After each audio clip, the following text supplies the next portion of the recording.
আসসালামু আলাইকুম। আমি ফারজানা ফাতেমা মানিকগঞ্জ থেকে বলছি। বর্তমানে আছি আমরা কক্সবাজারের মেরিন ড্রাইভ রোডের একটা হোটেলে। তো সেখান থেকে আজকে বের হয়ে গিয়েছি পাটুয়া টেকের উদ্দেশ্যে। আজকে আমাদের দ্বিতীয় দিন, আর আজকে আমরা এখান থেকে চলে যাব আমাদের অন্য একটা হোটেলে। তার আগে আমরা পাটুয়া টেকে ভ্রমণ করবো আর কি। তো যে বলা সেই কাজ, আমরা তিনজনে বের হয়ে গিয়েছি, আর বের হয়ে একটা সিএনজি নিয়ে চলে যাচ্ছি সরাসরি পাটুয়া টেকে। এক সাইডে পাহাড় আর অন্য সাইডে সাগর, আর আকাশে রয়েছে মেঘ। তো অন্যরকম একটা ভালো লাগার অনুভূতি। আসলে এই জিনিসগুলো না দেখলে বোঝাই যাবে না প্রকৃতির সৌন্দর্য কতটা বিস্ময়কর।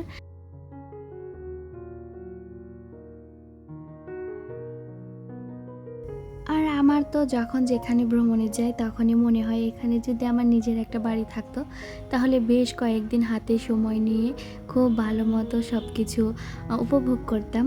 এই যে যেমন আমরা 2 দিনের ছুটিতে এসেছি, আসলেই সম্ভব হয়ে ওঠেনি এত সুন্দর সুন্দর সমস্ত জায়গা ঘুরে দেখার। যতটা পেরেছি ততটাই ঘুরেছি। আপনাদের কাছে কোন জিনিসটা ভালো লাগে, কোথায় ঘুরতে ভালো লাগে, পাহাড় নাকি সমুদ্র? আমি যখন পাহাড়ের দিকে তাকিয়ে থাকি তখন মনে হয় যে পাহাড়িদের জীবন না জানি কতই সুন্দর। তাদের মতো হয়ে তাদের মতো যদি একদিনের জন্য জীবন কাটাতে পারতাম, তা না হলে যে কতই না ভালো লাগতো। আবার যখন নাকি সমুদ্রের দিকে তাকাই তখন সমুদ্রের নীরবতা বলে দেয় মানসিক শান্তির কতটা বেশি প্রয়োজন। ফেলে আসা সব দুঃখ কষ্ট ভুলে জানি নতুনকে আরও সুন্দর করে সামনে এগিয়ে নিয়ে যেতে পারি। আপন করে নেওয়া, দুঃখ কষ্ট সব ভুলে যাওয়া, এটাই আমার কাছে মনে হয়। যাই হোক, ভিডিওর অনেক দূর পর্যন্ত চলে এসেছেন, প্লিজ একটি লাইক দিয়ে পুরো ভিডিওটি কন্টিনিউ করেন। আর যারা নতুন আমার ভিডিওটি দেখছেন তাদেরকে বলবো, আমার ভিডিওর কোন অংশ যদি আপনাদের কাছে ভালো লেগে থাকে তাহলে চাইলে আমার চ্যানেলটিকে সাবস্ক্রাইব করে আমার পাশে থেকে যেতে পারেন। এতে করে আমার এই চ্যানেলটি আরও বড় হতে পারবে। তো আজকের এখানে অনেক বেশি বাতাস ছিল, বাতাসের কারণে অনেক বেশি শব্দ হচ্ছিল। তো আমি খুব একটা শব্দ রাখিনি, সবগুলো মিউট করে দিয়েছি। আর এই বাতাসের কারণে একজন পড়ে গিয়েছিল এই পাথরের উপর দিয়ে। এই পাথর খুবই ধারালো হয়ে থাকে, পড়ে গেলে একেবারে অবস্থা খারাপ। তো আমরা যখন গিয়েছিলাম আমাদের চোখের সামনেই দেখতে দেখতে পানি দিয়ে এটা ভরে গিয়েছিল। আমি চেয়েছিলাম এই যে ব্যারিয়ারের একটু ওই পারে যাওয়ার জন্য, যদিও আমি সমস্তটা ব্যারিয়ার পার করতে পারিনি। তো দেখতে দেখতে আবার এই পাশে পানি চলে এসেছে, তাই তো আবার খুব তাড়াহুড়ো করতে গিয়ে আমি নিজেও একটু পায়ে ব্যথা পেয়েছিলাম।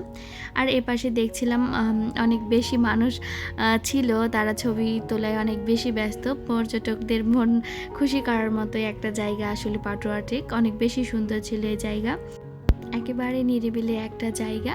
তো অনেকে এসেছেন কক্সবাজার থেকে সরাসরি এইখানে ঘুরে দেখার জন্য। আর আমরা তো এখানে আছি, তাই তো আমাদের আর খুব বেশি একটা কষ্ট করা লাগবে না। তবে আজকে আমরা এই হোটেল থেকে চলে যাব। আর এই যে কিছু কিছু মানুষ আবার এখানে দেখছি শামুক কুড়িয়ে নিচ্ছে। তো ভাবলাম কেন না আমিও একটু কুড়াই। তো এখানে আমি কয়েকটা শামুক তুলে নিয়েছি, আমি হয়তো 3টার মতন শামুক নিয়েছি। এই যে এটা নিয়েছি। কক্সবাজারে এসে নিজের হাতে শামুক কুড়িয়ে নেওয়ার মজাই আলাদা। আসলে কিনে তো অনেক জিনিসই পাওয়া যায়, তবে নতুনত্বর কিছু অনুভূতিটাই অন্যরকম। আপনি চাইলে এটা আর অন্য কোথাও পাবেন না। টাকা দিয়ে সব কিছু কেনা গেলেও যে মনের যে একটা শান্তি সুখ, ওইটা আপনি কখনোই কিনতে পারবেন না। যেটাতে আপনার একটু ভালো লাগবে আপনি সেই কাজটাই সবসময় করার চেষ্টা করবেন।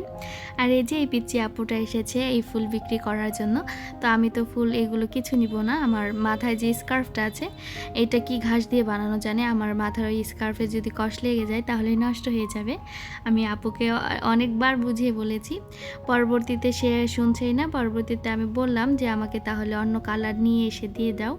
তো এইদিকে দেখছি সুফিয়ানের বাবা ডাব খেয়ে নিচ্ছে। তো আমি উপরে এসে বসেছি, আর এই যে আমাকে এটা বানিয়ে দিয়ে গিয়েছে। তো আমি এটা কিনে নিয়েছি।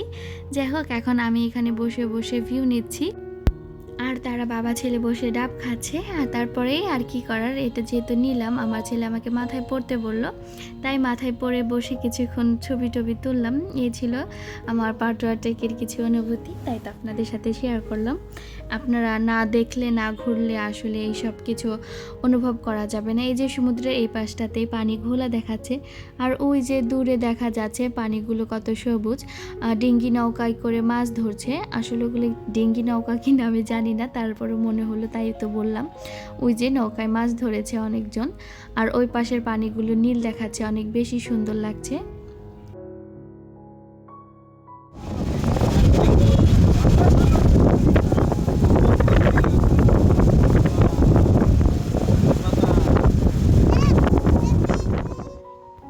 কক্সবাজারে এসেছি, আর এরপরে বেশ কয়েকটা আনারকলি ফল খাওয়া হয়েছে। তো পাটোয়া থেকে এসে এখান থেকেও আমি 2টা নাকি একটা খেয়েছিলাম, হয়তো এখন মনে নেই আমার। যাই হোক, এখান থেকে আমি একটা 30 টাকা দিয়ে ফল কিনে নিয়েছি। এর আগে তো অনেক বেশি দাম ছিল। যাই হোক, এখন আমাকে এটা ভালো মতো সুন্দর করে বানিয়ে দিচ্ছে।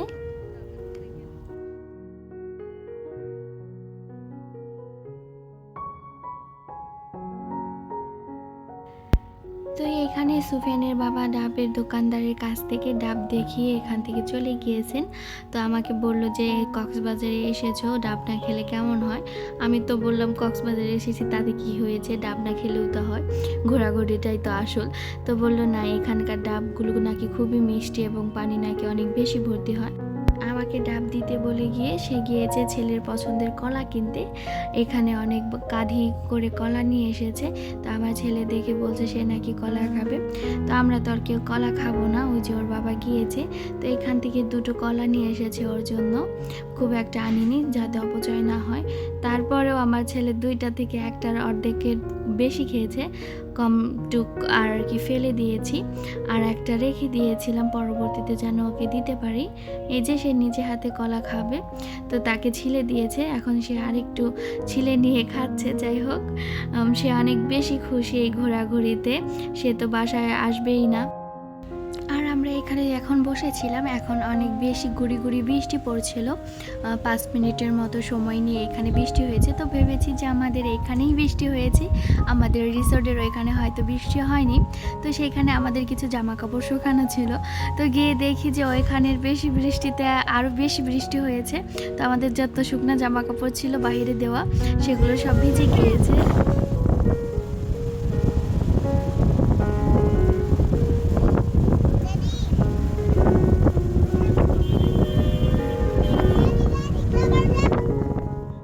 আমরা যদি বলি চলো যাই, বাড়ি ফেরার সময় হয়েছে, তার তো বাড়ি ফেরার নামই নেই। তো ডাবটা আমি বোতলে করে নিয়ে চলে এসেছি।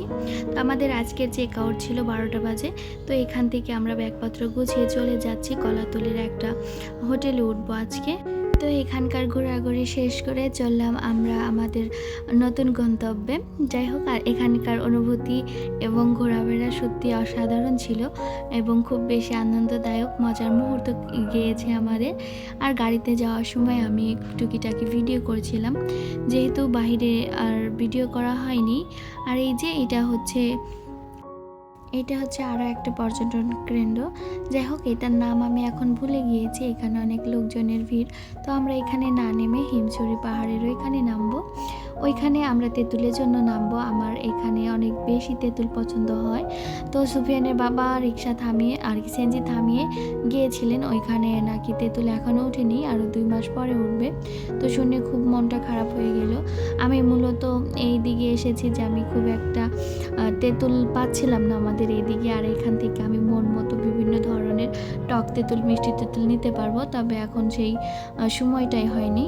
তো চলতে চলতে চলে এসেছি এই যে রেজু খালের এইদিকে। তো এই পাশে দেখছি যে নতুন একটা ব্রিজ হচ্ছে, তো আর এই ব্রিজের উপর দিয়ে যাচ্ছি। তবে আজকে যাওয়ার সময় একটা ভয়ঙ্কর অভিজ্ঞতা হয়েছে এখান থেকে। এখানে চেকপোস্ট বসেছিল, তো কিছু কিছু মানুষের ব্যাগপত্র সমস্ত কিছু গাড়ি সহ চেক বসিয়েছিল, তবে আমাদেরটা করেনি। তবে তা দেখে আমি খুব বেশি ভয় পেয়ে গিয়েছিলাম। যাই হোক, আল্লাহ বাঁচানোর মালিক। চলে এসেছি এখন আমরা আমাদের দ্বিতীয় গন্তব্যে। তো আমরা এখন আমাদের এখানে চেক ইন করে আমরা ঢুকে যাব আমাদের হোটেল রুমে। আর এখান থেকে ঢোকার পরে আমরা পরবর্তীতে ঘোরাঘুরির ভিডিওতে আপনারা দেখতে পারবেন কোথায় কি ঘুরেছি আর কেমন কি মজা করেছি। যাই হোক, আমার আজকের ভিডিওটি ছিল এ পর্যন্তই। আশা করি আপনাদের কাছে আমার আজকের এই ভিডিওটি ভালো লেগেছে। ভালো লাগলে আমার পাশে থেকে যাবেন এবং আজকে এখানে বিদায় নিচ্ছি। আল্লাহ হাফেজ।